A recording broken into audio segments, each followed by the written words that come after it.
안녕하십니까. 저는 강대 영어학원에서 양정고 내신 담당하고 있는 김세진입니다. 지금부터 이번 2학기 기말고사 시험에 대해서 말씀드리겠습니다.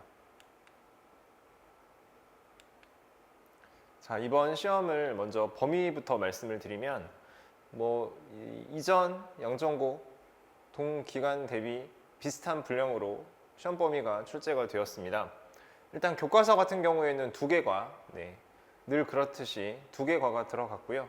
그 다음에 컨셉 유형독해 부교재 같은 경우에는 예전 연도들하고 약간의 범위의 차이는 있겠지만 전체적인 분량은 크게 다르지 않게 들어갔습니다.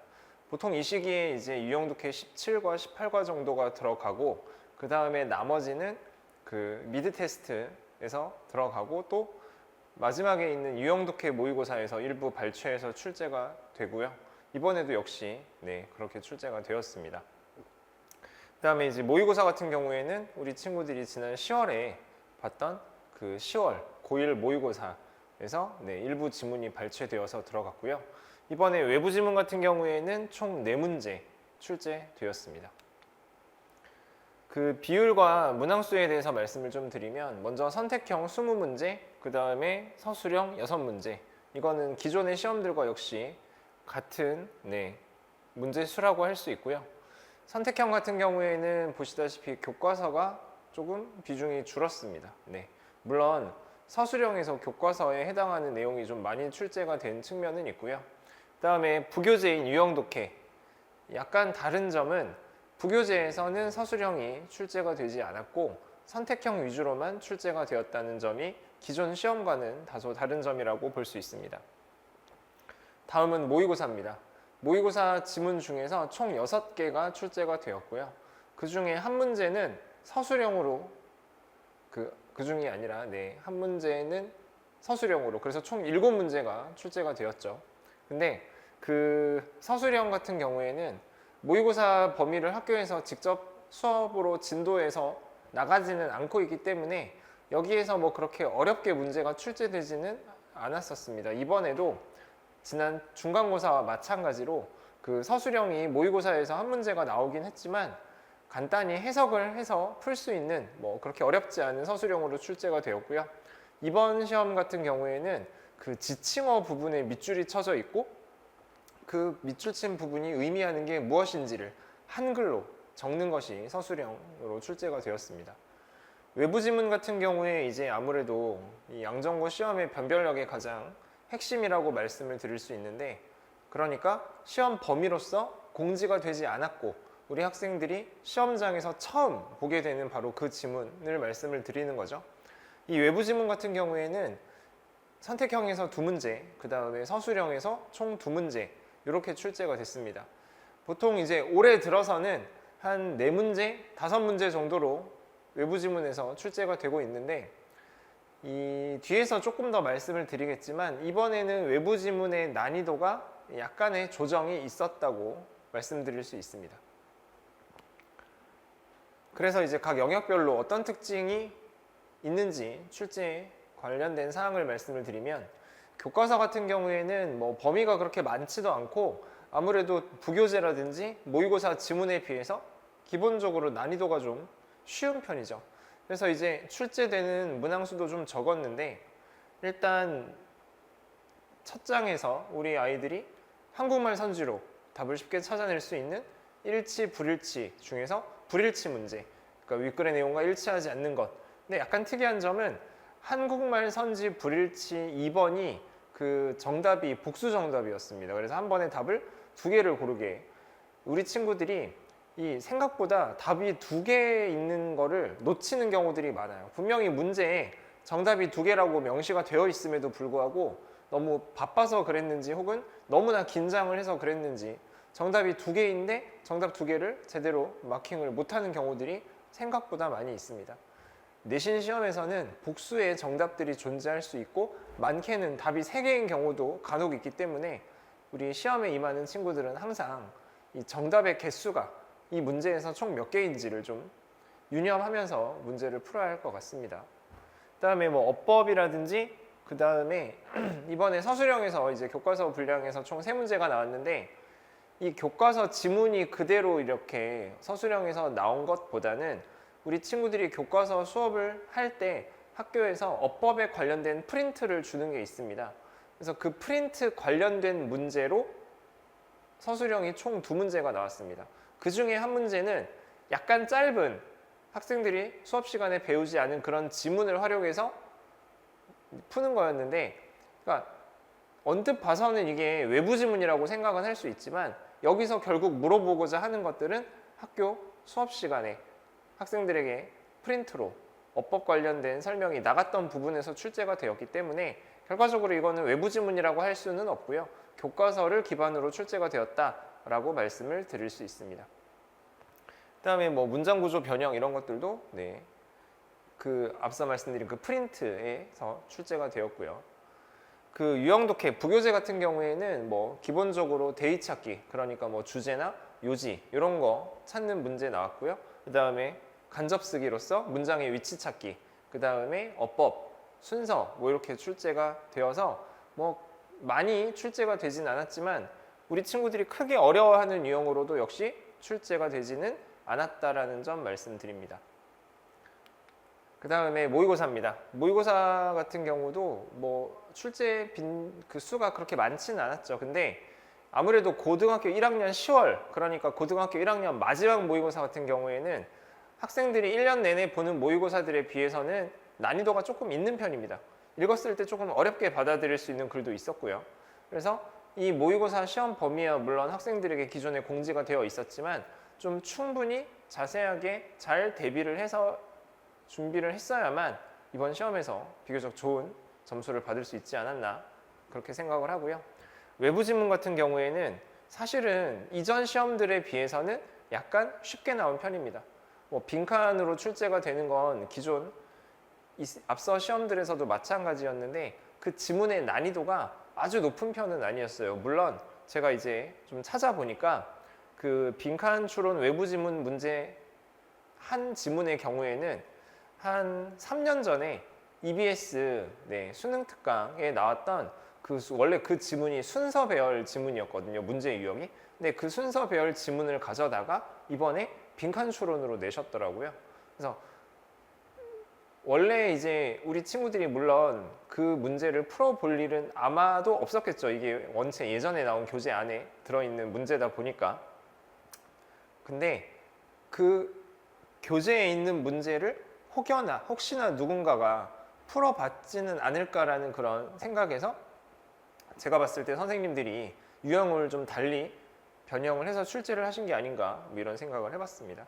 그다음에 어법 문제가 서술형으로 외부 지문에서 어법 수정 문제가 이번에 나왔는데 사실 앞서 우리가 봤던 그 시험들에 비해서는 외부 지문의 서술형도 좀 쉽게 나온 편이기는 합니다. 이전에는 굉장히 긴 지문의 길이와 거기서 이제 많은 부분을 읽어서 거기에 들어갈 말에 어떤 해당하는 것들을 물론 서술형이라고는 하지만 선택지들이 좀 있었습니다. 한 뭐 9개, 10개 이런 식으로. 거기서 이제 찾아서 고르는 뭐 이런 식의 서술형이 사실은 지난 시험에서 우리 학생들의 시간을 굉장히 많이 잡아먹었거든요. 그래서 우리 친구들이 좀 어렵게 생각하는 측면이 있었는데 이번 기말고사에서는 그런 정도의 외부 지문은 출제되지 않았습니다. 외부 지문의 서술형은 그냥 어법상 문제가 있는 부분을 고치는 정도의 유형. 그래서 이 외부 지문이 어쨌든 난이도를 굉장히 크게 결정짓는 걸 감안을 하면 이번 시험은 우리 학생들이 느끼기에는 지난 시험 대비는 약간 평이한 편이 아니었나. 근데 이거를 너무 쉽게 가볍게 생각해서는 안 되는 게 사실 이번에 시험 범위 내에 출제되었던 어휘 문제 하나 같은 경우에는 선생님들이 기존 양정고에서 출제하는 어떤 변형 스타일 대비 더 많이 지문 변형을 하셨어요. 그러니까 이제 어휘 추론 문제를 출제한다고 했을 때 대개는 선택지가 되는 그 어휘 정도만 기존 지문과는 다르게 보통 변형을 하시거든요. 근데 이번에 그 유독 한 문제 11번 같은 경우에는 그 지문에 나오는 그 문장을 좀 많이 바꾸셨더라고요. 그리고 어휘도 제법 난이도가 있게끔 우리 친구들이 조금 어렵게 한 번쯤 더 생각을 해봤어야 할 만한 그런 표현들도 있었고요. 이게 이제 원래 봤던 지문이 그대로 문제가 출제가 되는 과정에서 어휘 정도만 한두 개 살짝 바뀐 거라고 하면 아이들이 이렇게 어렵지 않게 답을 찾을 수가 있어요. 그런데 그 원래 학생들이 배웠던 지문 대비 문장의 구조, 표현을 바꿔가면서까지 단어를 다른 단어로 교체를 해서 어휘 추론 문제로 냈다? 이러면 사실은 난이도가 좀 올라갈 수 있는 겁니다. 물론 그런 문제가 사실 이번 시험에서는 한 문제밖에 없었어요. 그래서 학생들이 느끼는 전체 난이도에 크게 영향을 주진 않았을 것이다. 그런데 저는 여기서 한 가지 시사점이 있다고 생각을 합니다. 올해 들어서 현재 2학년이죠. 우리 양정고 2학년 친구들이 보고 있는 시험들을 이렇게 제가 검토를 해보면 그 학교 선생님들이 이전 학년들, 그러니까 이전에 전년도 2학년, 그 전년도 2학년들의 시험 대비해서 어휘나 문장 구조를 좀 더 많이 변형을 해서 내고 계세요. 이게 물론 지금 현재 양정고 2학년들의 시험 범위가 교과서 이외에 쓰는 부교재가 EBS, 올림포스, 독해의 기본 1권과 2권입니다. 근데 그 교재가 사실은 조금 오래된 교재다 보니까 난이도가 우리 학생들이 느끼기에는 조금 쉬워요. 그래서 그거 가지고는 변별력을 내기가 어려우니까 현재 2학년 친구들이 올해 들어서 보는 이 영어 시험에서는 기존 양정고의 어떤 출제 패턴과는 다르게 문제 그리고 어휘, 문장 구조 이런 것들이 변형된 폭이 훨씬 큽니다. 근데 이제 우리 지금 양정고 1학년 친구들이 내년에 시험을 봐야 할 것이 바로 제가 앞서 말씀을 드린 EBS, 올림포스 독해의 기본 1권, 2권일 거란 말이죠. 그러면 이번 기말고사의 한 문제가 꽤 많이 변형을 한 문제가 하나 출제가 됐고, 그 다음에 지금 현재 1학년들의 선배인 2학년 친구들이 어휘 내지는 문장 구조가 제법 많이 변형이 된 그런 문제를 실제 중간기말고사에서 풀었다라는 사실은 앞으로 2학년이 될 우리 양정고 예비 2학년 친구들이 어떤 방향으로 공부를 해야 할지를 시사하는 부분이 있다고 생각을 합니다. 그 부분은 뒤에서 조금 더 말씀을 드릴게요. 외부 지문으로 변별력이 발생한 건 뭐 늘상 있었던 일이죠. 빈칸도 출제가 됐고 서술형도 외부 지문으로 사실 두 문제면 그렇게 적은 거 아닙니다. 어법 수정이라서 이전 시험 대비 약간은 학생들이 수월하게 느낄 수는 있었겠지만 결과적으로 외부 지문이 이번 시험에서도 변별력, 그 난이도를 결정하는 굉장히 중요한 키였다라는 것은 분명합니다. 자, 그래서 앞으로 우리 친구들이 어떻게 공부를 하면 좋을까요? 아마 이 영상을 보시는 많은 분들은 앞으로 양정고 1학년이 될 학생들도 있을 것이고 그 다음에 양정고 2학년이 될 기존 재학생들도 있을 텐데요. 기본적으로 외부 지문에 대한 그런 준비는 항상 되어 있어야 합니다. 시험 범위 내에 있는 지문들을 열심히 충실하게 잘 공부하는 것은 사실 너무나 당연하죠. 그런데 외부 지문이 결국은 시험 난이도 그리고 나아가서 우리 학생들의 등급을 결정짓는 굉장히 중요한 변수이기 때문에 내가 공부를 한 것들만 시험에 나온다라는 생각은 좀 버리고 좀 더 유연하게 마치 모의고사에서 문제를 풀듯이, 근데 학생들이 모의고사 문제를 푸는 느낌과 이 기말 중간고사, 정규고사에서 외부 지문을 접할 때의 마음가짐이 좀 다르대요. 모의고사는 원래 그런 거니까 모르는 지문이 나와도 그냥 아무 생각 없이 의연하게 푸는데 이 중간기말고사에서의 외부 지문은 외부 지문이 나올 거라는 걸 이미 알고 있어도 기존에 자기가 봤던 지문들을 문제를 풀다가 갑자기 처음 보는 지문이 딱 나왔을 때 순간적으로 당황을 하는 경우들이 많다는 거죠. 그게 이제 사실은 학생들의 내신 성적에 자칫했다가는 악영향을 끼칠 수도 있는 점입니다. 그래서 외부 지문이 어떤 형태로 나오더라도 절대 겁먹지 말고 의연하게 차분하게 이성적으로 잘 풀어낼 수 있는 그런 능력, 그런 마음가짐 평소에 기르는 것이 굉장히 중요하다고 봅니다. 올해 같은 경우에는 양정고가 외부 지문이 1학년의 경우 아주 문항수가 많은 편은 아니었지만 예전에는 한 시험에서 외부 지문이 많게는 8문제까지 나온 적도 있었습니다. 그런 경우에 학생들이 체감하는 난이도는 상당했겠죠. 그래서 외부 지문, 그러려면 당연히 기본 실력 필요하고요. 그 다음에 평소 그 학생들에게 출제됐던, 그러니까 우리가 익히 알고 있는 시험 범위 문제에 대해서도 훨씬 더 자신감 있게 풀어낼 수 있도록 만반의 준비가 필요합니다. 외부 지문을 준비하기 위해서는 가장 중요한 것은 역시 기본 어휘죠. 외국어 공부는 단어가 반입니다. 기본 어휘가 충실히 갖춰져 있지 않으면 외부 지문이 나왔을 때 잘 풀어낼 리 만무하죠. 그리고 구문 독해 실력을 키워야 합니다.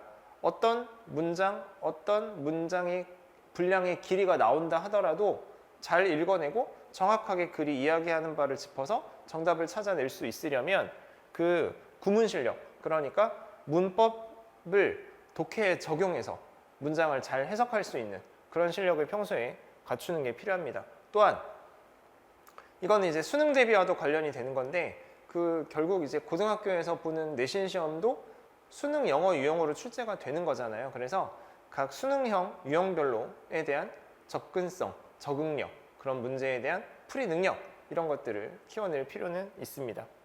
어법은 아무래도 내신 시험에서 물어보는 어법 문제는 조금 더 디테일하게, 조금 더 까다롭게 내는 경향이 있습니다. 근데 우리 친구들이 어법을 많이 공부를 해왔다고는 하지만 기본 밑바탕 원리 뭐 이런 것들이 사실은 잘 갖추어져 있지 않아서 제가 역으로 이게 왜 이런 어법으로 나와야 돼? 라고 물어봤을 때 대답을 못하는 친구들이 굉장히 많습니다.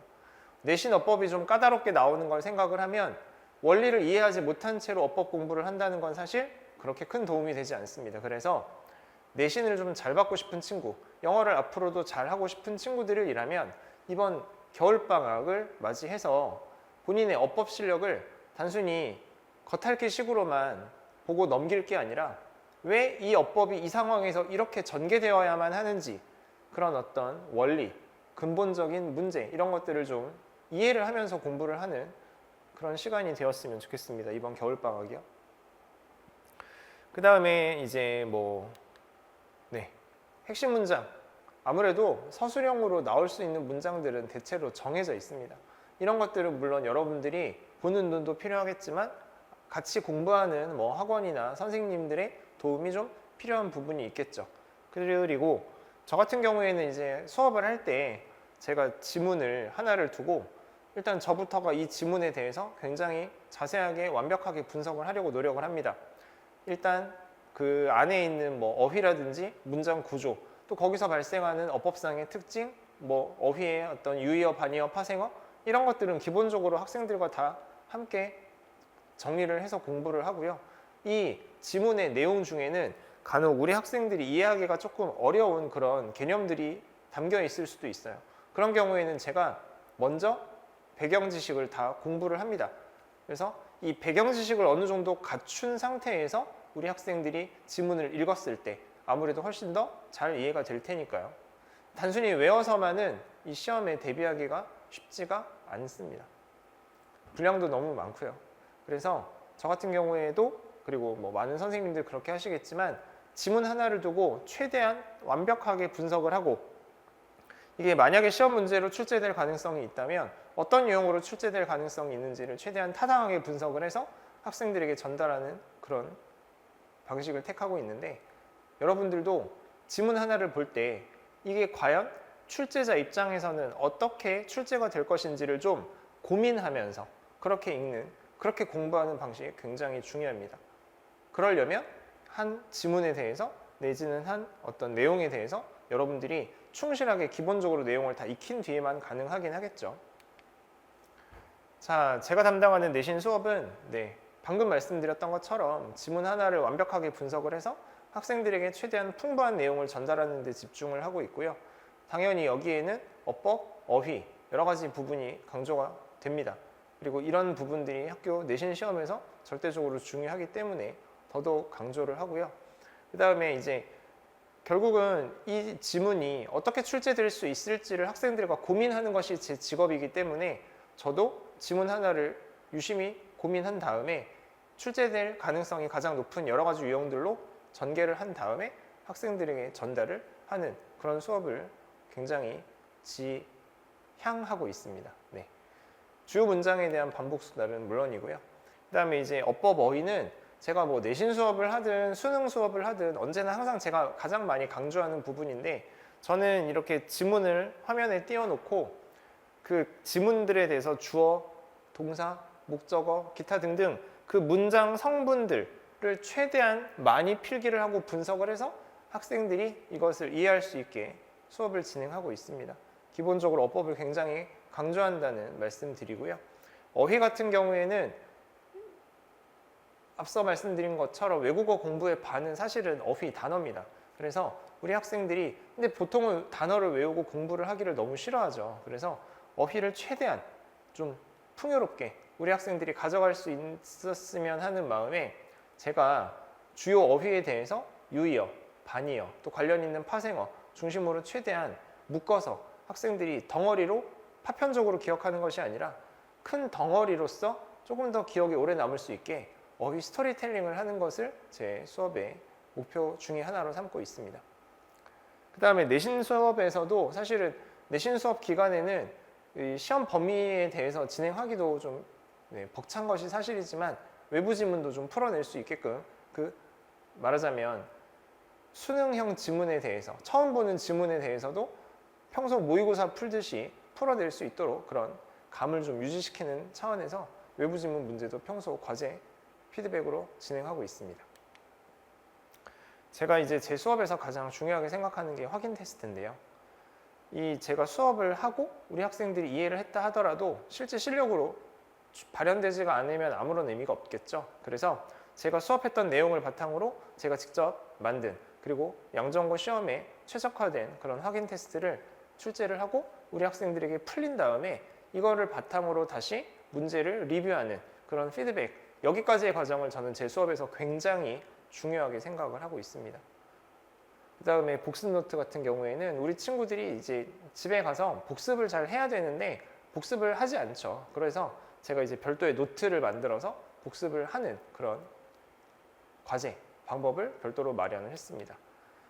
내신 대비 기간이 아닌 이런 뭐 방학이라든지 그 다음에 중간기말고사 사이 기간 같은 경우에는 그 수능형 수업을 진행을 하게 되는데요.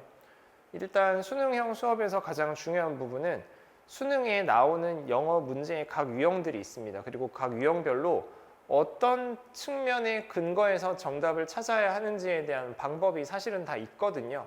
그래서 그 방법을 우리 학생들이 평소에 좀 열심히 숙달하고 연습해서 이것이 실제 문제풀이에 반영될 수 있게끔 그런 수업을 평소에 수능 대비 기간에 하고 있습니다. 그다음에 이제 주제 파악이라는 게 사실은 굉장히 중요한데 그 수능 영어의 대부분은 주제를 풀어야만 정확하게 답을 알 수 있는 것들이 대부분 많습니다. 근데 우리 친구들이 요즘 뭐 문해력이다 뭐다 말도 많은데 사실 글을 읽어서 이 글이 이야기하고자 하는 바를 정확하게 짚어낼 수 있는 경우가 또 생각보다 그렇게 많지가 않아요. 그래서 저는 평소에 지문 하나를 학생들과 공부를 할 때에도 이게 설령 주제와 직접적인 관련이 없는 문제를 하더라도 그래서 이 글이 무엇을 이야기하고자 하는 건지 대체 이 글의 메시지가 무엇인지를 학생들에게 찾아낼 수 있게끔 평소 훈련을 시키고 있습니다. 사실은 이 주제를 찾는 것도 방법이 다 있습니다. 그래서 그런 방법들을 평소 제 수업 시간에 학생들과 충분히 이야기를 하고 제가 직접 주제를 학생들에게 찾아보도록, 근데 그것이 그냥 읽어서 적당히 찾는 것이 아니라 정확하게 제가 알려준 그 주제를 찾는 요령에 근거해서 주제를 공식처럼 찾아내는 그런 방법을 평소에 연습을 시키고 있다고 보시면 되겠습니다. 구문은 뭐 아무리 강조해도 지나치지 않습니다. 우리말과 영어는 그 언어의 계통 종류 자체가 다릅니다. 그래서 문법적인 속성도 우리말과 영어는 다른 점이 많이 있는데 그 영어가 갖고 있는 언어상의 특징을 사전에 이해하지 못하고 그 다음에 어법 공부를 한다? 사실은 그건 기초가 굉장히 튼튼하게 갖추어 있지 못한 겁니다. 그래서 구문 분석, 이 문장 분석을 하기 위해서 문장의 기본 요소들, 영어만이 갖는 언어적인 특징에 입각해서 그 특징을 바탕으로 문장을 해석할 수 있는 그런 구문 분석. 사실 이거는 뭐 내신 때만 해서 되는 것도 아니고요. 제 모든 수업에서 다 이루어지고 있습니다. 어휘도 마찬가지로 굉장히 평소에도 강조를 하고 있고요. 확인 테스트와 복습 노트, 앞서 말씀드린 그런 부분들은 평소 수능형 수업에서도 진행되고 있고, 여기서 이제 한 가지 더 제가 말씀을 드리고 싶은 건 저는 현재까지도 그리고 오래전부터 학생들 진학 지도를 담당을 하고 있습니다. 우리 학생들이 나중에 이제 입시를 본격적으로 준비를 해야 되는 시간이 되면 많은 뭐 컨설팅을 받기도 하고 하는데요. 저 같은 경우에는 평소 학생들과 생활을 하다 보니까 학생들이 어떤 성향을 가지고 있는지, 어떻게 수업을 듣고 있는지, 또 어떤 특징이 있는지를 잘 알고 있죠. 그래서 제가 이 학생들에 대해서 이해하고 있는 것을 바탕으로 평소에 수시는 어떻게 준비를 해야 된다. 정시를 준비하려면 이 정도까지 끌어올려야 한다. 뭐 이런 진학에 관련된 이야기를 상시, 수시적으로 진행을 하고 있습니다. 아무래도 내신 대비 기간에는 좀 바쁘니까 이런 이야기를 하기가 여유는 좀 없죠. 그래서 평소에 우리 학생들이 이 방학이라든지 그 시험과 시험 사이에 상대적으로 조금 더 시간이 있을 때 말하자면 정신교육 삼아서 입시 관련해서 학생들과 이야기를 많이 나누고 있습니다.